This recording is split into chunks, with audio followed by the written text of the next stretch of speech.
Hey everyone! I was lucky enough to have spent a whole week RVing around the Rockies in Canada, which was honestly one of the most amazing experiences of my life. So, as hard as it was to narrow this list down, I've put together a list of the top 10 things to do and see on a road trip around the Rockies in Canada. So let's do it. So coming in at number 10 is Takakkaw Falls.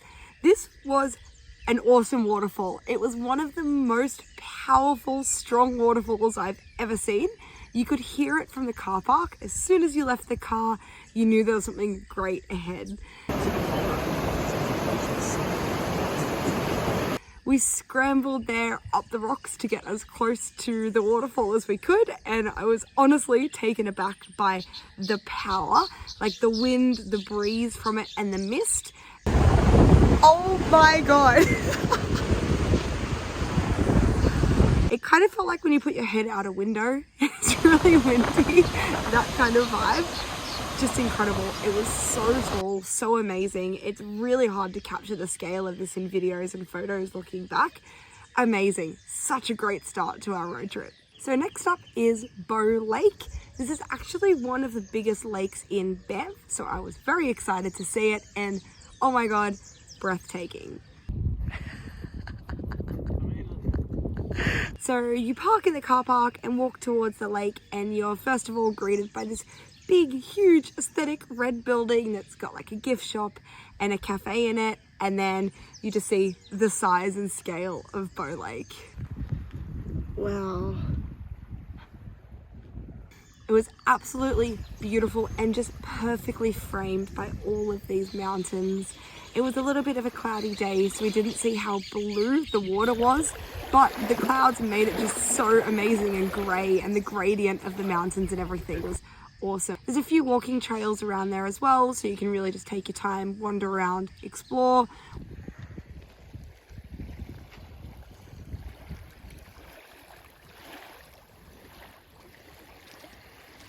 We got a hot chocolate as well, and really weirdly, even though it was September, it started to snow on us while we were there, so that was just really magical as well. It's snowing! Oh, you can full see it. Yeah, wow. It's magic.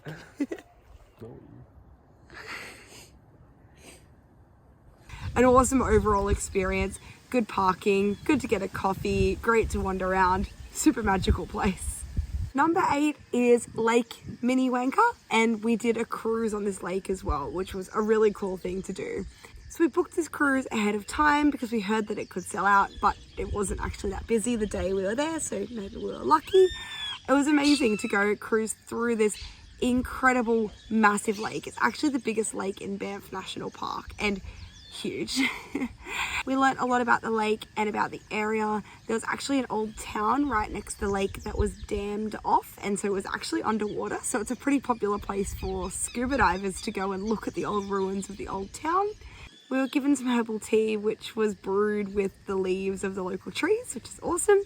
And it was actually a pretty clear day compared to what they normally get. And we were so lucky we could see all the way through to Devil's Gap at the end, and seeing the framing of the mountains all the way through to this sort of opening was just awesome. It was also the shoulder season, which meant we could start to see some orange and yellow leaves of the trees as they were changing to autumn, which was so nice as well. Number 7 is Wapta Falls. This is a waterfall in Yoho National Park, and this was such a memorable experience. Actually, one of the first things we did on the road trip. So it's a pretty easy hike, like 40 minutes down to a viewpoint where you can see the top of the waterfall, which was so incredible. The width and the power and the light blue color of the water, because it's actually glacial runoff, so it's full of silt. So it was a really beautiful color. It was so amazing. We just had to go and see it from the bottom. So we did the extra bit of the hike to go down to the bottom to see the waterfall from below, and oh my god, so worth the walk, like amazing. There was quite a lot of breeze and mist and water splashing because the waterfall was so powerful. Oh my god. And that actually created the most perfect rainbows everywhere. The way the sun was coming through the mist, the rainbows were just perfect and breathtaking.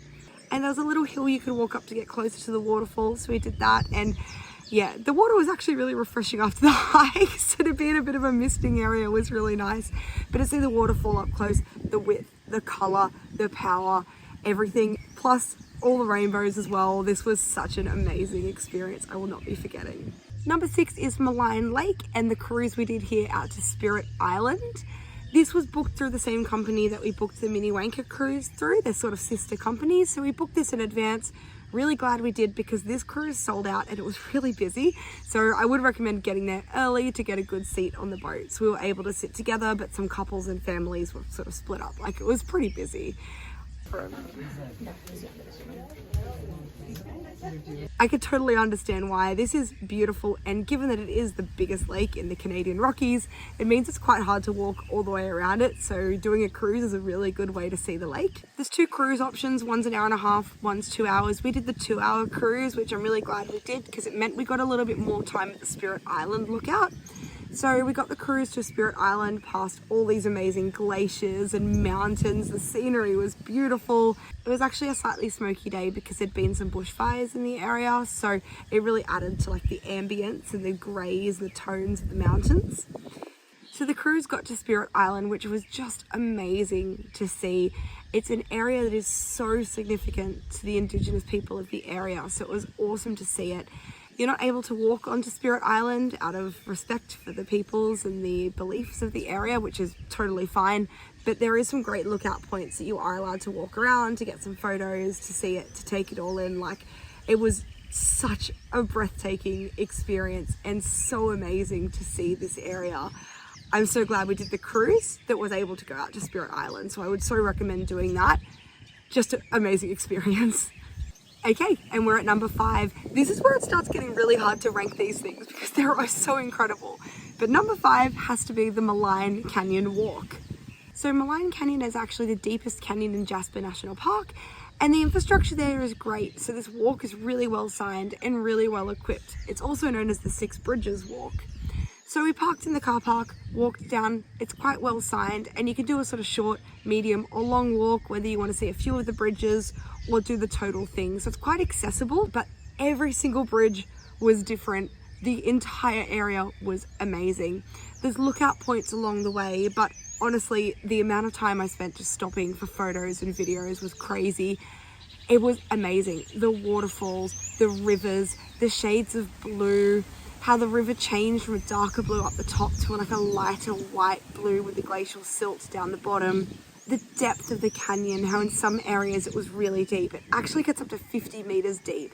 And then some areas it's quite shallow and you're right near the water and it's a sort of stream passing through. It was 3 hours return, but as I said, a lot of that time was just standing, looking and being in general awe of this entire area. This is also the area that I learned to finally skip stones. Being 30 years old, it's finally a skill I've developed, so that was exciting. Alright, show us your stone skipping. Alright. Oh, I went 3 times! But honestly, this was such a remarkable and amazing experience the whole way. Like this, I cannot recommend this one enough. This was awesome. Number 4 is the Lake Louise and Lake Agnes trail. Joining these together, it's one big walk. So essentially the way we got to Lake Louise was the same way we got to Lake Moraine in a day trip. Spoilers, more about Lake Moraine coming up. So there's a bus that you can get that goes to both of these areas. It can be difficult to drive, parking's challenging, and you can't actually drive to Lake Moraine. So the shuttle bus is the way to go. These book out very far in advance, and so there's a public bus that's pretty cheap that books out way in advance that I didn't get tickets to. Luckily there's some private companies as well that do it, and we booked the bus through Banff, which is like the red bus, not affiliated, just letting you know how we did it. We actually met quite a few people on our way that didn't get tickets to this bus and missed out on seeing these lakes. So big note here, make sure you book in advance. So the bus does a circuit to Lake Louise, Lake Moraine, and so you can kind of do them both in the day, and we did Lake Louise first. Lake Louise is the bigger sister of the two, and it was absolutely amazing to see.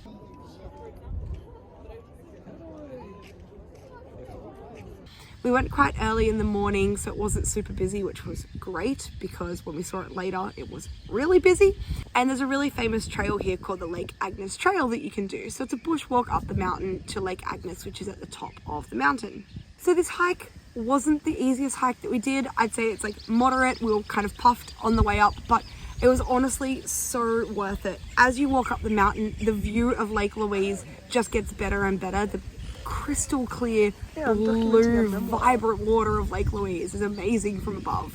Plus, there's a lake halfway up the mountain called Mirror Lake, which was so amazing, so still, so reflective, and you could see this perfect beehive mountain behind it, which was just an amazing thing to see. Plus, there was heaps of squirrels around, which I love, so added bonus. And then up at the very top of the mountain, there is Lake Agnes, which was super reflective as well, with these mountains behind it, like so breathtaking. There was a little tea house here that was crazy busy, so we didn't line up there. We also brought our own sandwiches because we're those people.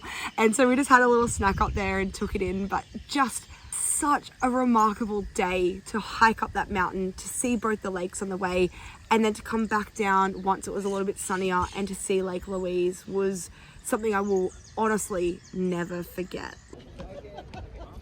Look at the reflection on like the... I can't recommend this place enough. It's just so cool to see. We've made it to the final 3. This is getting harder, I swear. The last one was amazing, right? Number 3, I've had to put the Johnson Canyon. This was such a cool walk to do. So we were staying in an RV, so this night we stayed at the Johnson campground, which meant we could walk to the Johnson Canyon, but there's a lot of parking, so accessible by car as well. This was an awesome walk to do. We went quite late in the afternoon, so it was pretty quiet, so I think we were very lucky that we got pretty much the place to ourselves. There was this beautifully created walkway the whole way along, so the infrastructure was fantastic. And you're just walking above and alongside this mammoth canyon, the scale of the mountains, the trees in the mountains. Wow.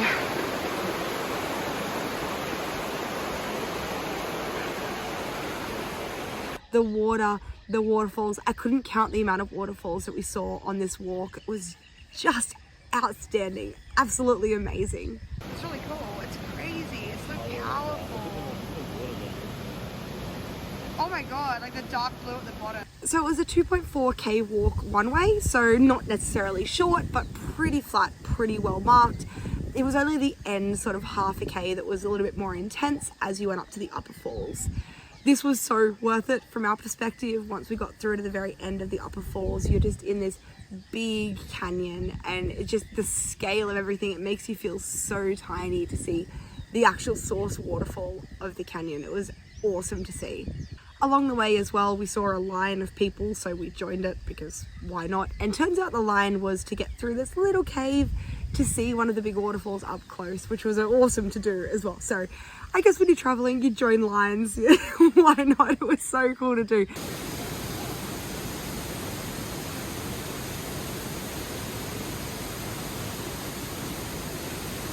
The waterfalls, the water, the scenery, the infrastructure, the color, like everything about this waterfall and everything about this canyon makes it absolutely worthy of a top 3 spot. So Johnson Canyon was one for the books.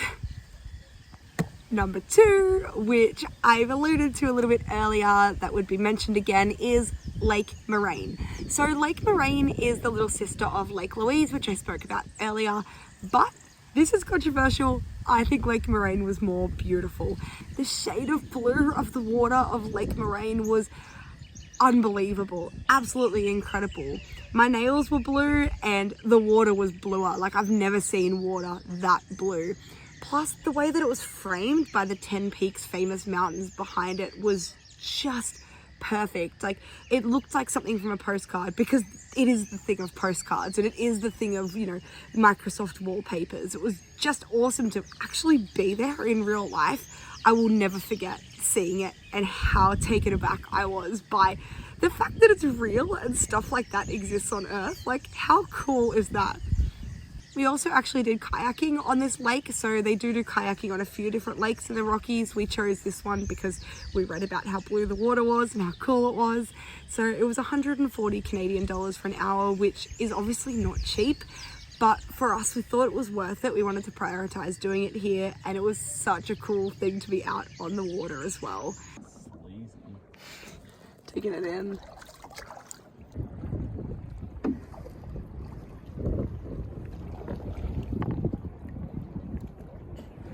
It is like a first come first serve basis, but we got a canoe fine, so I'm not sure if sometimes it's busier than others, but because the lake is so massive, you still feel like you're out there by yourself anyway, even if there is other boats and stuff around.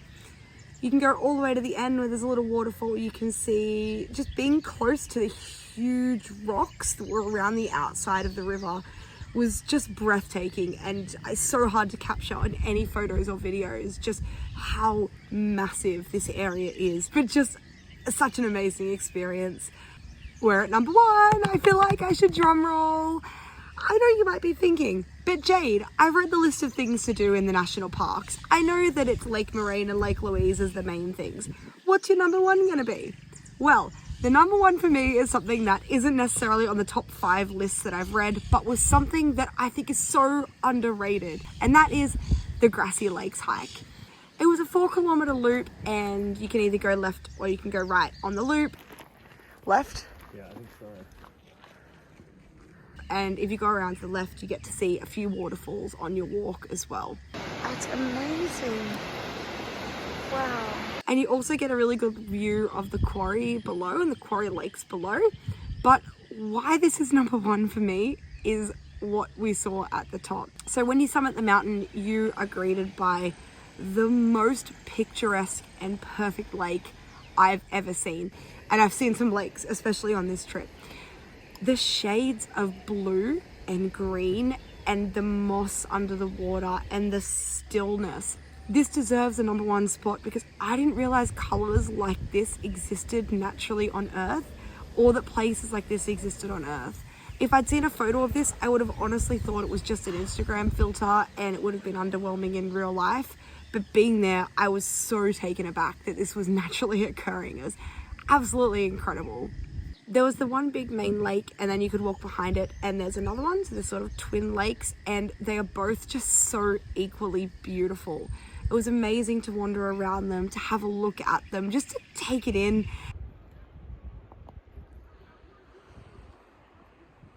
There's a walk around it you could do as well, where there's some rock climbers behind it.